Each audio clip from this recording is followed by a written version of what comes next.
This is Muriro on Monday on Star FM. Muriro on Monday. Brace yourself. It's a hard hat area. To what extent are party recalls a reflection of democracy, and what is their impact on governance and service delivery? To discuss this, I'm joined in studio by Buhera West National Assembly member Tafadzwa Mugwadi, National Constitutional Assembly NCA National Treasurer and acting spokesperson Robert Peter Mhlanga, and on the line I have lead President Linda Masarira, as well as a former House of Assembly member for Gweru Urban Advocate Brian Dube.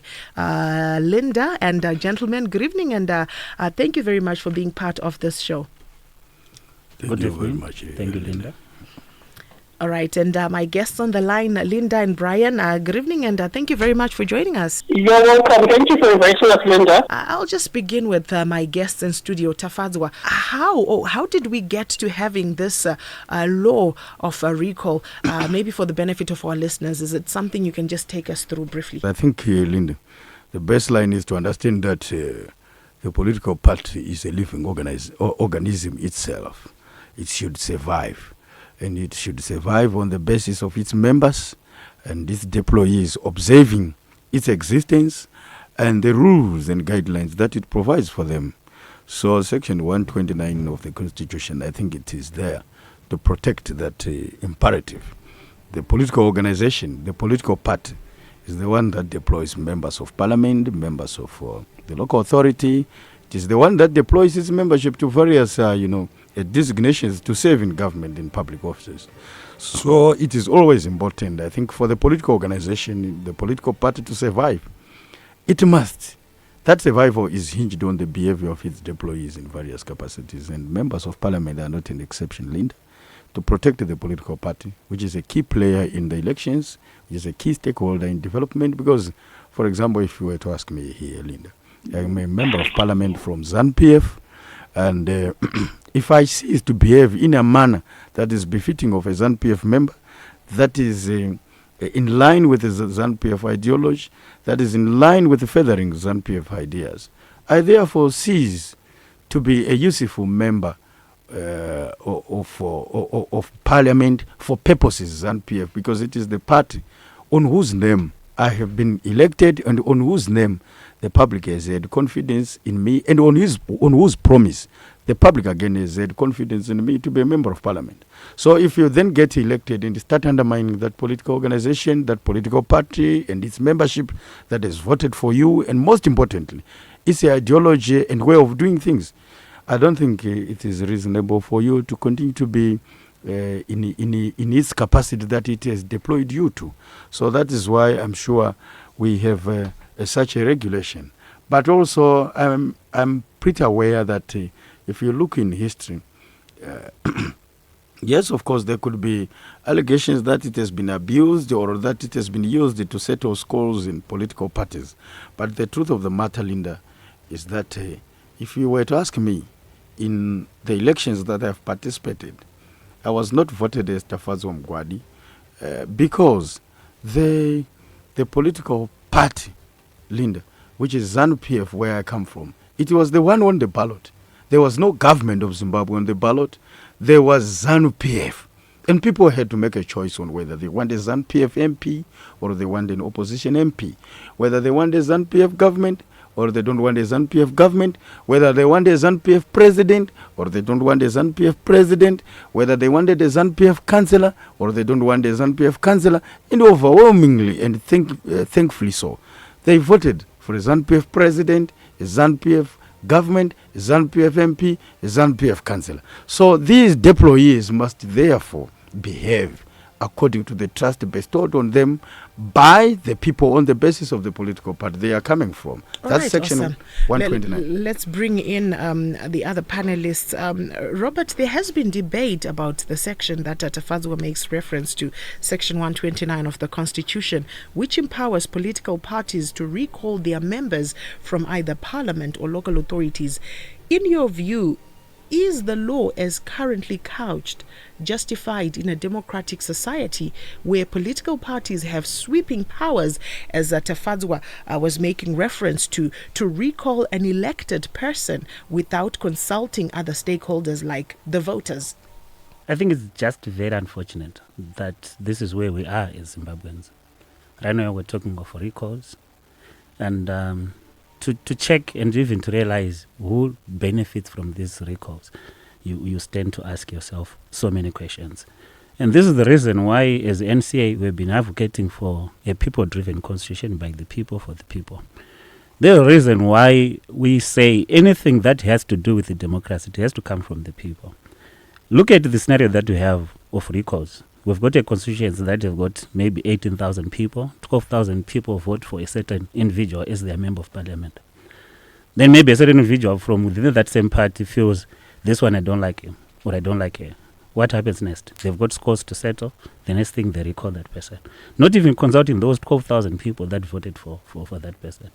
And we really feel as the NCA, this is abuse of that section of the Constitution, 129. This is also abuse of national resources.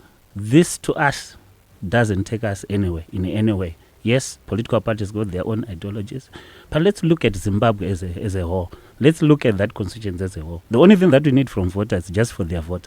After that, they have no say to it. And we don't think and we feel it doesn't take Zimbabwe forward. All right. And Linda, coming to you, I'm sure you've had the submissions by my two panelists in studio, Tafadzwa Mugwadi and Robert Mhlanga. In your view, how best can the legal provision be fine-tuned to ensure that competing interests are taken care of? That of the political party concerned, the constituency, and even the MP himself or herself, or the councillor. We've seen in the past where also one would be elected on the ticket of a sponsoring political party, and then they move over to the other side, which, as Tafadzwa was saying, then also kind of like disadvantages the party. How then do we balance, or how can the legal provision be improved to ensure that all the competing interests are taken care of? Linda, I think one of the biggest problems we have as Zimbabweans is kuda kuzochira chinhu pamberi. Initially, the era started during the constitution making process, where we've got two dominant political parties that were serving their own interests and how they deal with anyone not proving to be loyal to a political party. Thereafter, we had the COPAC team going on to their supporters, pushing their supporters to vote yes for a constitution they had not seen or read. I am one of the very few people who voted no for that constitution because we do not know the content thereof. Yet we know the forefront of calling for that recall clause during the constitution making process. This recall clause never serves the interest of the voter. It is there to serve the interest of the political party leaders when they want to whip their own into line. And as long as we've got such a scenario in our political economy, we'll continue seeing the voter being disenfranchised. What we need is collective action from the voters themselves to start and say, we want a constitutional amendment for the recalls to be done by those who vote for the elected officials to be in office. I feel it is very unfair for political leaders to be playing Russian politics with who they want to occupy public seats for their own interests or to serve the loyal interests of their particular parties or their particular ego, which is one tragedy we've realized in our political economy, especially in politics in this country.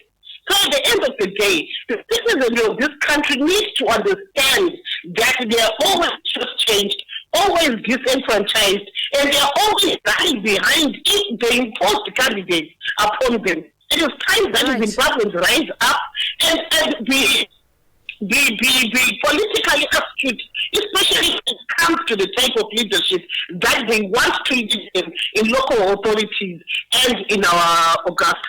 Thank you. Brian, I was asking for your sentiments around our issue of discussion vis-a-vis the questions I've already asked my panelists. The issue around how can the legal provision be improved to ensure that competing interests are taken care of, all the competing interests are taken care of, in light of what we heard from Tafadzwa, from Robert, and from Linda, and your thoughts around the issue of recalls.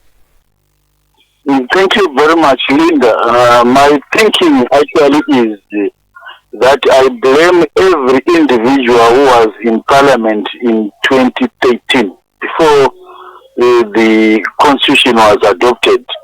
So the MPs who were in Parliament between 2008 and 2013 are the sole people who are responsible for the mess that we are in relating to Section 129 1K.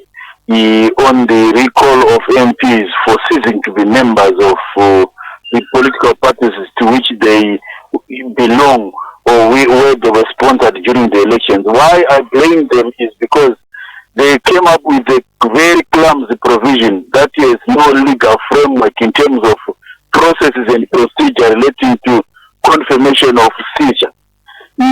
So this is where the problem is, where whether someone is seized or not has not been determined by the law.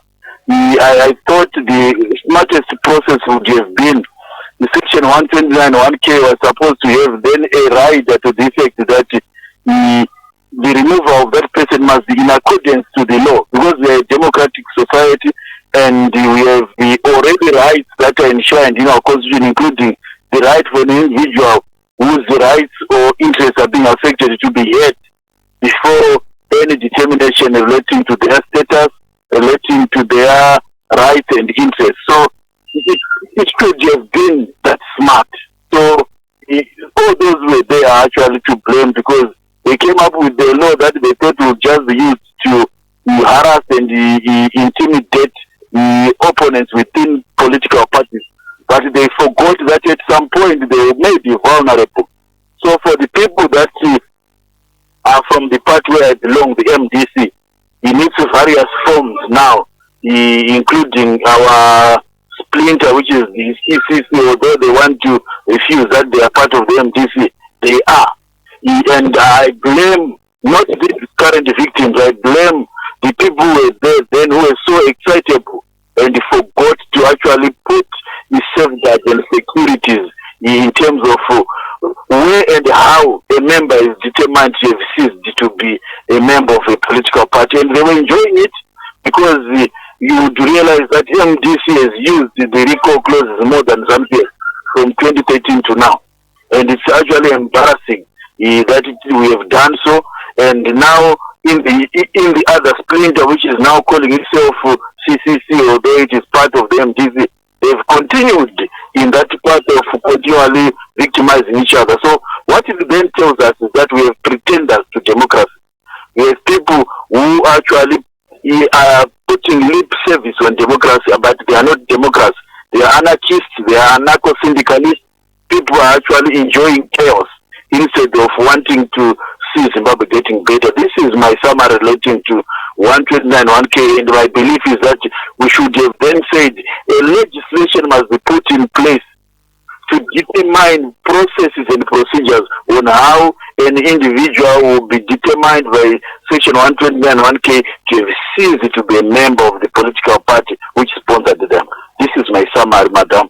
All right, thank you very much, Brian. But Robert, as the NCA, in your view, how best can that legal provision then be improved to ensure that all the competing interests are taken care of? There is the electorate that has voted a legislator or a councillor into office. Obviously, then the interests of that electorate, voter. We heard earlier on, Tafaz was saying that, of course, there is a sponsoring party. Munaenda ticket Rezano PF or a Triple C or MDC or NCA or a lead, but then there's that electorate. How can their interests be safeguarded, as well as that sponsoring party ine yataurwa na Tafadzwa iripa ballot pacho, and then the councillor or the MP themselves? What can be done, or is there anything that can be done to then fine tune that legal provision to safeguard my interests, say all the concerned parties? Robert. Thank you, Linda.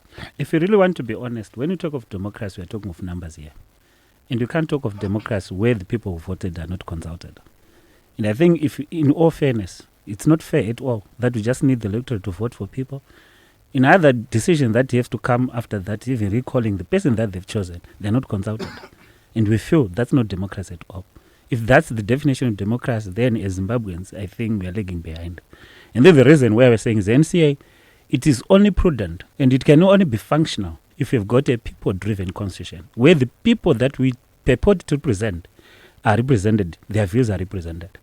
Look at it, Linda. We have been having people recalled. I remember at one point the MDC Alliance, the MDC whatever, in their different names, they've had their own people, their own representations in council or parliament recalled. And what happens? In the past 5 years, they've got quite a number. I don't want to name them one by one, but quite a number were recalled more than 2 times.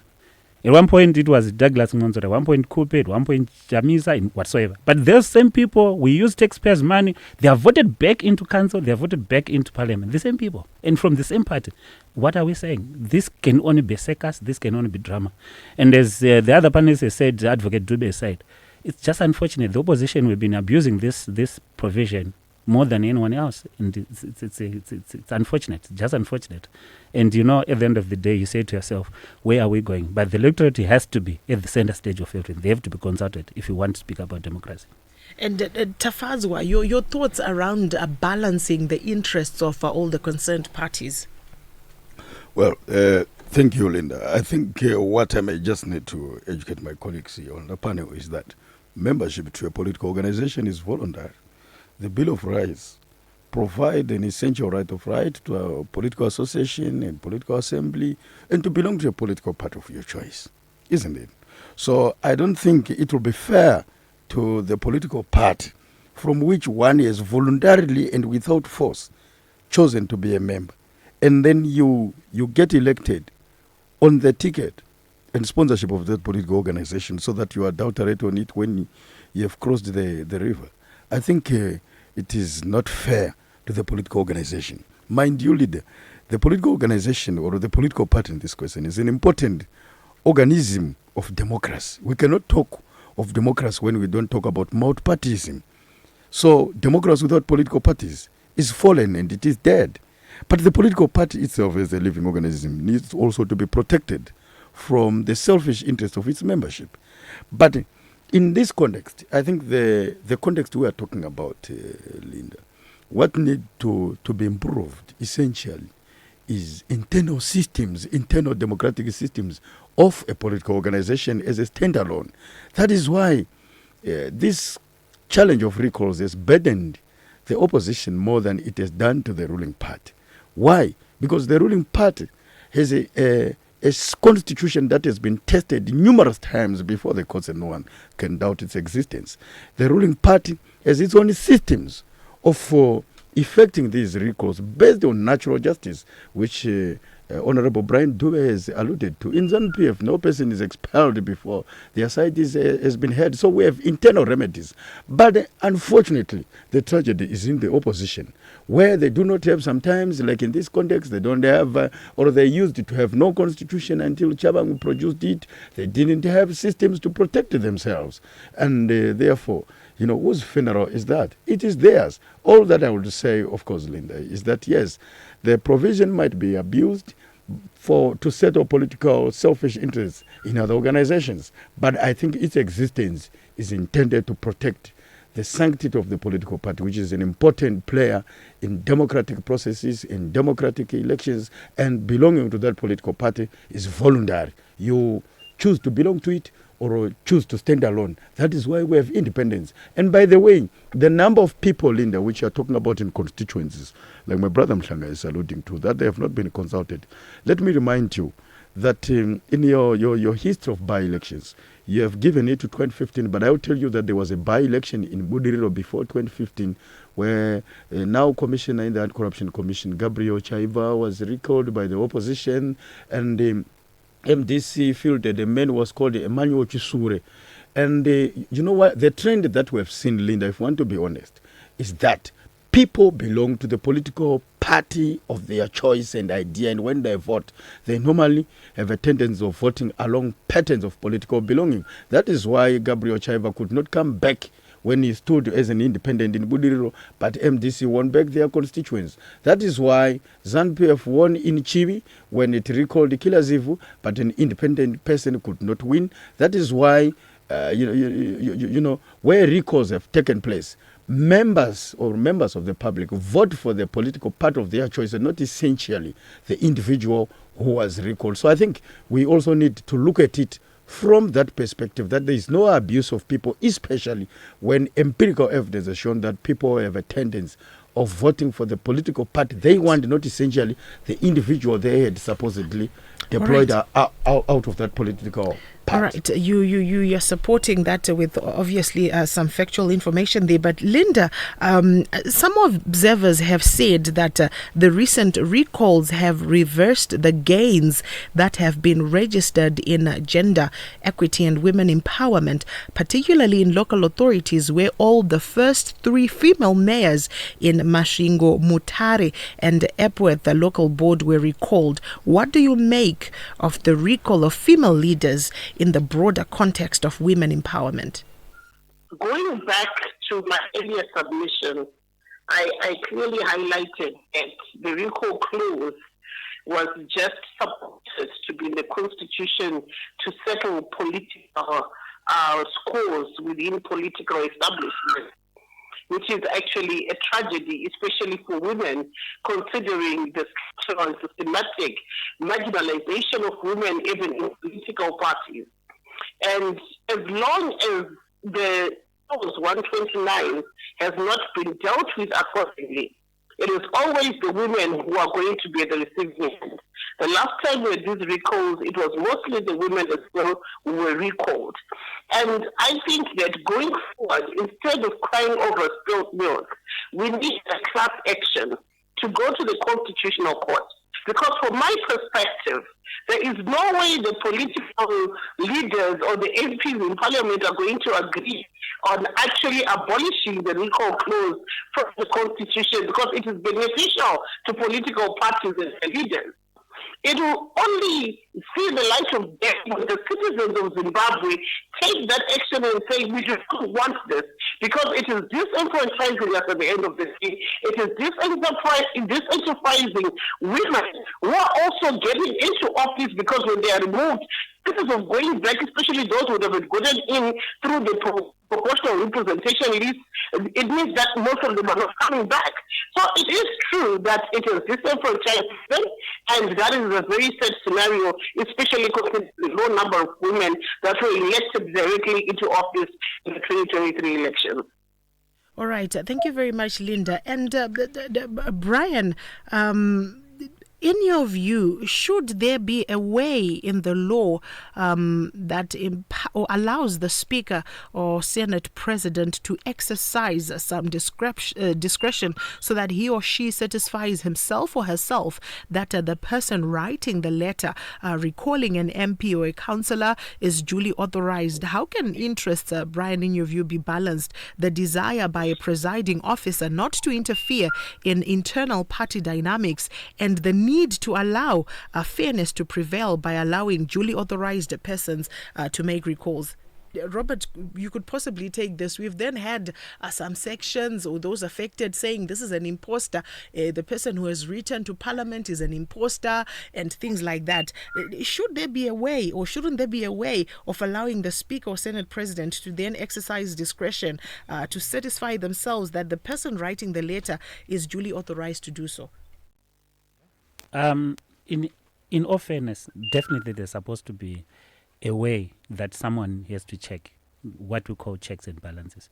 But unfortunately, Section 129, Item 1K, it's so ambiguous. It's not clear. When does one stop being a member? Like, when does one stop being a member of a political party?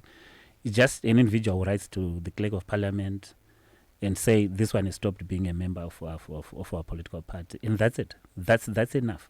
But my understanding, when people are voted into political positions, say a member of parliament, a councillor, and things like that, There are authorized signatures that are supposed to go to ZEC. It's unfortunate, maybe Member of Parliament in House of Assembly, they don't have those things. But I really believe if we really want this to work, and maybe balancing the interest of the political party, also balancing the interest of the electorate. I remember at one point, Honorable Mugwadi was talking about rights of the political party, but also the electorate also has a right at the end of the day. They should also have rights as the electorate. And I feel in one way or the other, there's supposed to be some establishment. Who is writing this later? And where does that come from? Maybe in any way they're authorized signatories, they're authorized positions, but the section that we're talking about at the end of the day, it's not very clear. Who has got the authority to write? Is it anyone who can write from that political party and things like that? So definitely there's supposed to be a way. It has to be a way if it is supposed to work for everyone, the political party, the electorate, and everyone who is concerned. Tafazo, the same question. How can interest be balanced? The desire for a presiding officer not to interfere in internal party issues and the need to allow fairness to prevail as far as having duly authorized persons to make recalls? Let me invite you and fellow listeners to appreciate that where we are now, which makes this discussion very pertinent, is not out of our own making or out of the inadequacies of our laws, as it were, but out of the internal inadequacies involving CCC. I think as a baseline, let's agree with that. That is why, Linda Maria, you cannot just write a letter and say you are recalling Honorable Mugwadi right now. I'm sure even the person you are going to give as a third person to take it to Parliament, that person will not be brave enough to bring it to Parliament. Because you know the systems of ZANU-PF. We have a strong internal systems to that of an administrative and constitutional nature, such that there is no room for any imposter, you see.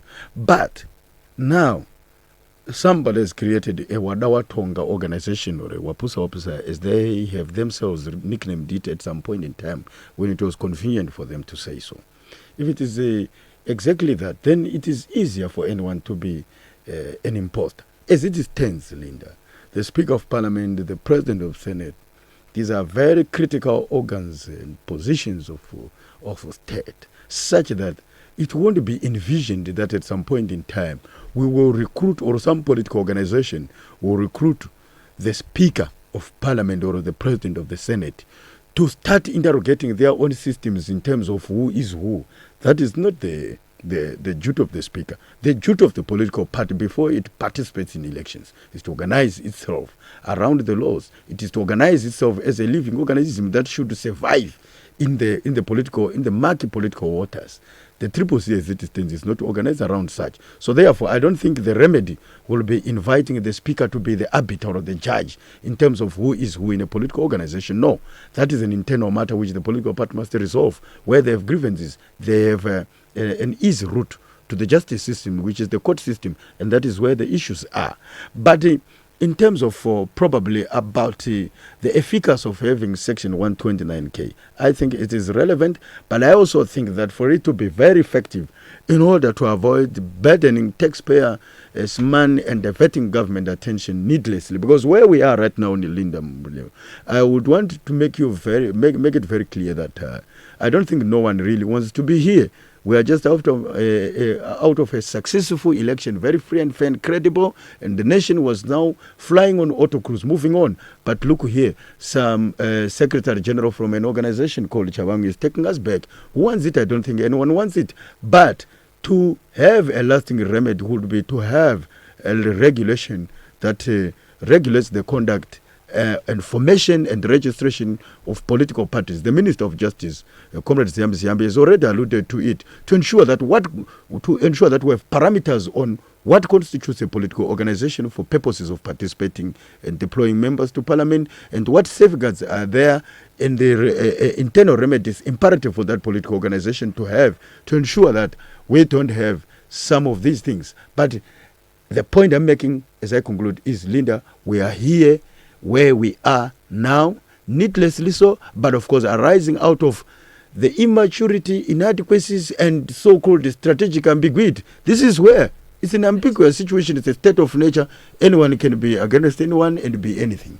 That's All right, I would like to take some calls regards our issue. Our topic of discussion tonight is 0772162651. That's the number to phone in on, as well as to send through your WhatsApp message to the studio WhatsApp number. But Brian, building on what Honorable Mugwadi is talking about, to what extent, in your view, does structures in a political party or the absence thereof contribute to unrestrained recalls, as we have witnessed in one of the political outfits?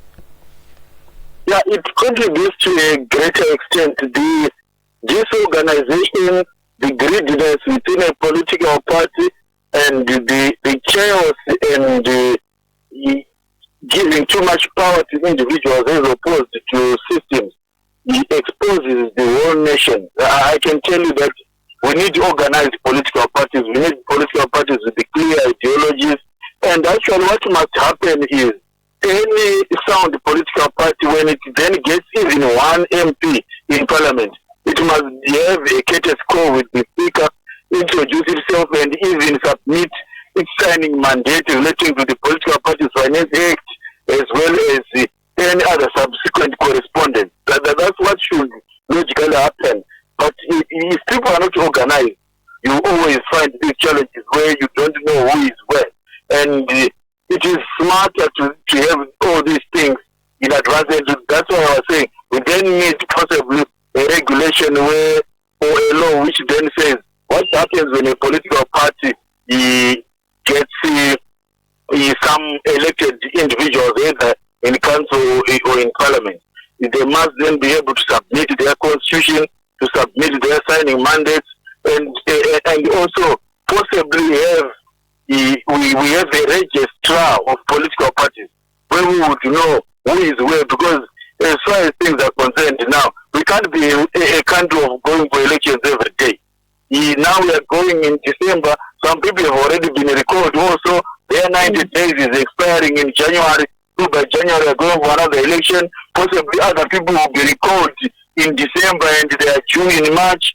We can't sustain that chaos. But also, it is teaching the voters in Zimbabwe to also vote wisely. And possibly, I would say, if there is this chaos in political parties, we would rather vote for independence, where you would know that this guy will not be recalled. At least will serve my mandate for 5 years. All right. We would have loved to have the former Norton MP, Themba Mliswa, on this panel, but unfortunately our efforts were fruitless. To hear his side, as also he has been a victim of recalls, and then he was one of the vocal voices in Parliament around revisiting this particular provision that we're talking about, and we hope that in future shows we can have him. But Linda, the same question I threw to Honorable Mugwadi, I've had his views. Your views around the need to balance having a presiding officer, say the Speaker of Parliament,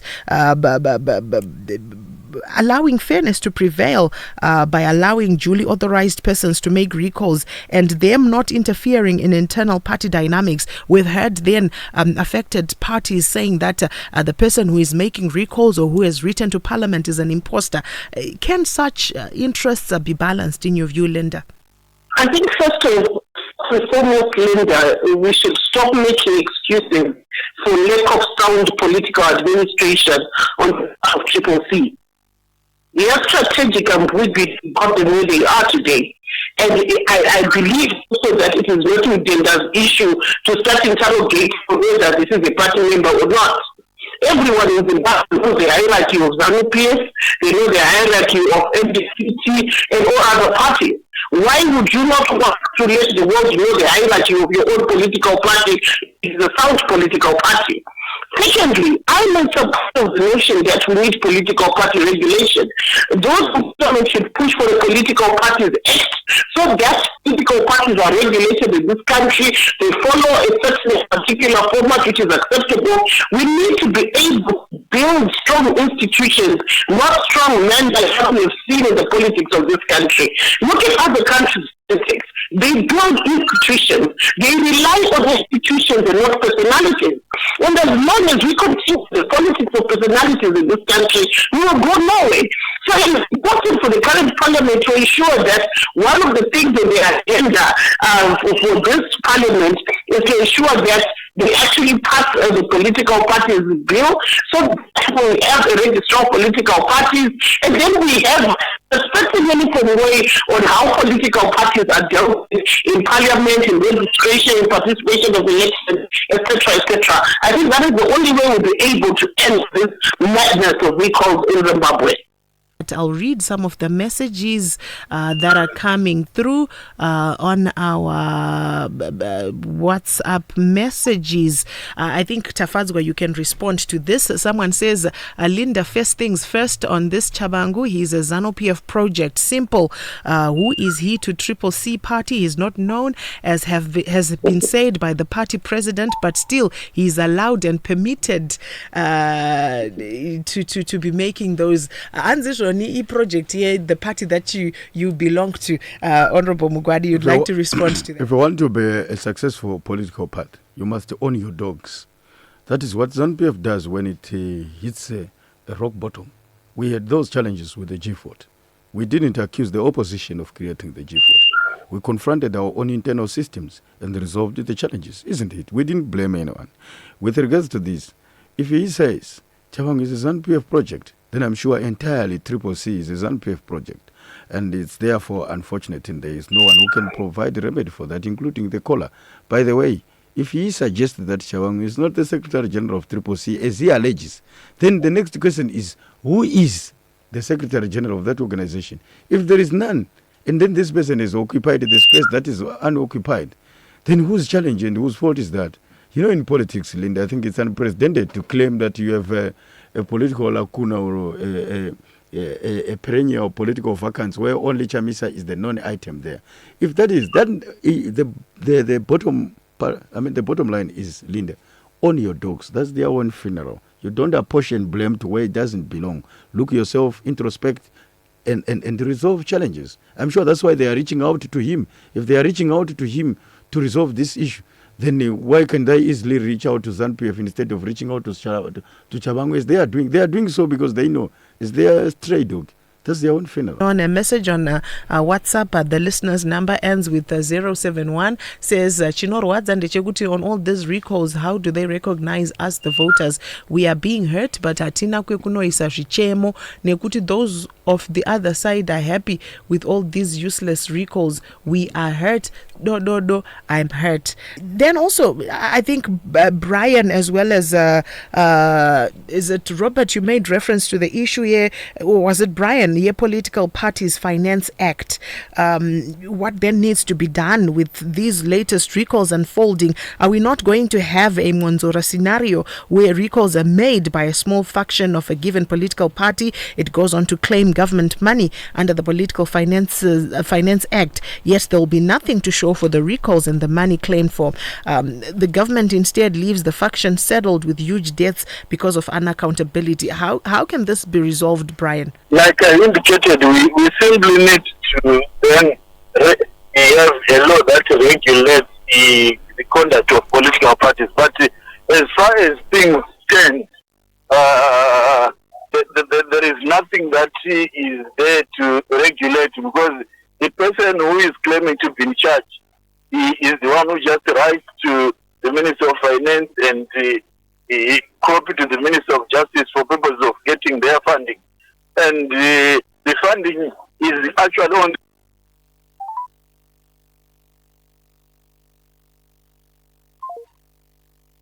I think that line has just dropped.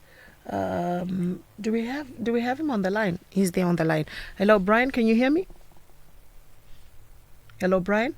All right. And they didn't pay attention to detail, and the majority of them are now trying to cry foul and pretend to be victims, but they were actually planning this because they thought it will be them who will always be having the cake.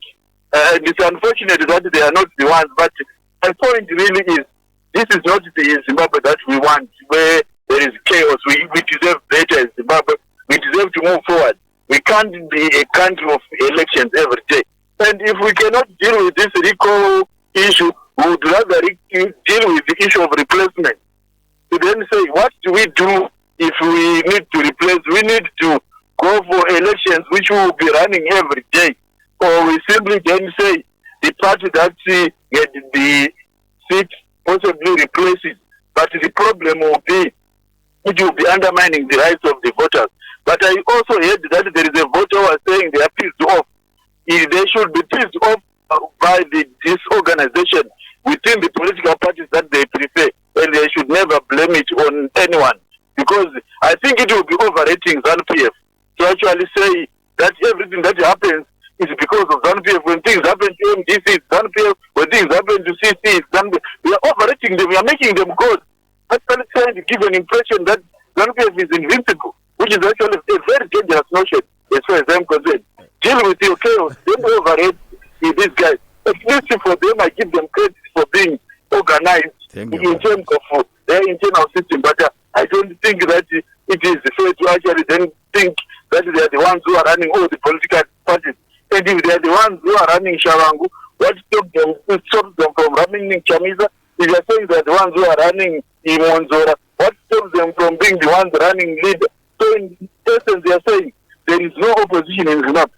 Everyone is on there. Robert, as we end the program, what needs to be done? We've had Brian's remarks. What needs to be done to ensure that indeed there is the checks and balances are there, democracy, the will of the people, and so on and so on? Thank you, Linda. For a start, I think this is abuse of the Constitution. As we said earlier, the electorate has to be consulted. This is the way to go. If there is amendment, it has to be amended so that at least the electorate is consulted. We seem to be having the main opposition all the time, blaming everything that happens. At one point, Weshman was called ZANU-PF. At one point, David, when he left, was called ZANU-PF. At one point, almost everyone, Kupe was called. So at the end of the day, this is drama. As Brian has said, we can't be going on elections each and every time. This has to stop. Something has to stop. We need amendment to this act because the main opposition is abusing it. Those in political powers are abusing it. And at the end of the day, we'll be having bootlicking of leaders. Because if one doesn't want to be recorded, they just bootleg. And that's it. We won't have systems in Zimbabwe. And I think Zimbabwe deserves better. And under which conditions or circumstances do you think we'll be able to see such amendments happening, Robert? It can only happen in the Constitutional Court as things stand. Yeah, nowhere else. Because if the members of parliament were very serious about it, they could raise these things. But everyone in parliament, they want to protect themselves. So they wouldn't even raise these things. It was only Themba Mliswa, the Honorable Themba Mliswa, if my memory serves me well, who raised so many issues around this act. Because he knew it's not fair at the end of the day. All right. The first Honorable Mgwadi, your parting remarks as we end the show. What needs to be done? How do we safeguard democracy? Not kana tichitoti the mutemo urimo mu constitution. No democracy yachoga. That's the democracy. We have got to act in terms of the law. Yet and we Section also 129K have of the Constitution it is needs democracy. to be respected and not abused. Indeed. And abusing it is not acting in terms of it. So it is there. We must respect it. But on top of that, in terms of what needs to be done, I think that question is can rightfully be answered by Mr. Sengeso Chabang, because he's the one recalling from us in ZANU-PF. We have not recalled anyone, so therefore we may not be good to we may not provide good answers to that question. But as it stands, the president has acted in terms of the Constitution. The by-elections have been proclaimed. I wish good luck to the party. I wish good luck to ZANU-PF candidates, Comrade Sakwanya, Comrade Raj Modi, Comrade in Cowdrey Park, all our comrades in Beitbridge, where these by-elections have been called. I give you all the support and proclaim that comrades go and do it for the party and do it for the president and do it for development. We'll send you an invoice for that, for campaigning for those candidates. Brian, your parting remarks, if any. My parting remarks are that it is a very painful situation. It's actually very difficult to be a Zimbabwean in such a time like this, and I wish things could be better. Maybe the 10th parliament must be robust and make sure that it comes up with a better law that can regulate this chaos and mess that has caused us to be in this situation. But I would not want to overrate ZANU-PF by donating to ZANU-PF and saying everyone that I don't agree with is ZANU-PF. For example, I will not say Shabangu is ZANU-PF because I don't agree with him. I will not say Nelson is, neither will I say Linda is. I think it will be unnecessarily giving credit to ZANU-PF. ZANU-PF is not as invisible as people think. Let's deal with our chaos and contest power against ZANU-PF, and it is very possible to actually win against ZANU-PF if you are orderly and structured. All right. Thank you very much. I would like to thank my guests for coming through and being part of this discussion. We had the lead president, Linda Masarira, and we also had former legislator, House of Assembly member for Gweru Urban Advocate Brian Dube, as well as NCA acting spokesperson Robert Peter Mhlanga, and ZANU-PF member of parliament for Buhera West. Thank you very much, Honorable Mugwani, for coming through. And for the benefit of our listeners, we had extended an invitation to Triple C, and we had also extended an invitation to Chabangu, who had said he would be on the show, but I guess for one reason or the other, he could not make it. Until next time, I am Linda Muriro. Many thanks to my producer, Tanyara Zgwakutaura, for putting everything together. Until next time, it is goodbye for now. You've been listening to Muriro on Monday. Join us again next time on Star FM.